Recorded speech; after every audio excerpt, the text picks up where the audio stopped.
இந்த டாஸ்மாக் ஊழலை பத்தி இவங்க எப்படி கண்டுபிடிச்சாங்க? இது என்ன பிரச்சனையில போயின்னு இருக்கு? இந்த செந்தில் பாலாஜி இவர் யாரு சொல்லி இவர் இவ்வளவு தைரியமா இந்த வேலையை செஞ்சாரு? இது பின்புலம் என்ன? இந்த பணம் பூரா யார்கிட்ட இருக்கு? இவ்வளவு பணம் இத்தனை வருஷமா வித்திருக்காங்க. இந்த பணம் பூரா யார்கிட்ட இருக்கு? நம்ம கூட நினைச்சோம் எக்ஸ்ட்ரா 10 ரூபா வச்சு விற்கிறாரு, ஒரு கோட்டுக்கு இவ்வளவு இத்தனை 1000 கோடி வருது, அத்தனை 1000 கோடி வருது. அதுக்கெல்லாம் மேல வந்திருக்கு. இது சொன்னாலே தலை சுத்துது. நான் ஒரு 5000 10,000க்கு பிச்சை எடுத்துட்டு இருக்கேன். நம்ம எப்படி 5000 10,000க்கு நம்ம இங்க பிச்சை எடுத்துட்டு இருக்கோம். இங்க என்னடான்னா 5000 கோடின்றாங்க, 10,000 கோடின்றாங்க, இப்ப 1 லட்சம் கோடின்றாங்க, இன்னும் 1.5 லட்சம் கோடின்றாங்க. என்ன கணக்கு வழக்குன்னு தெரியல.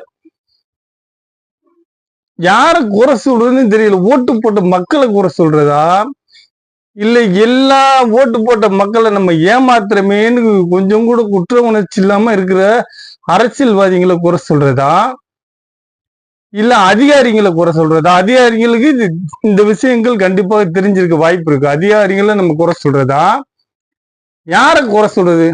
நீங்களே சொல்லுங்க. அரசு டாஸ்மாக் நிறுவனத்தில் நடைபெற்ற சோதனை குறித்து மௌனம் காக்கும் தமிழக அரசுன்னு வேற போடுறாங்க. இதெல்லாம் நம்ம என்ன கான்செப்ட்ல எடுத்துக்கிறது?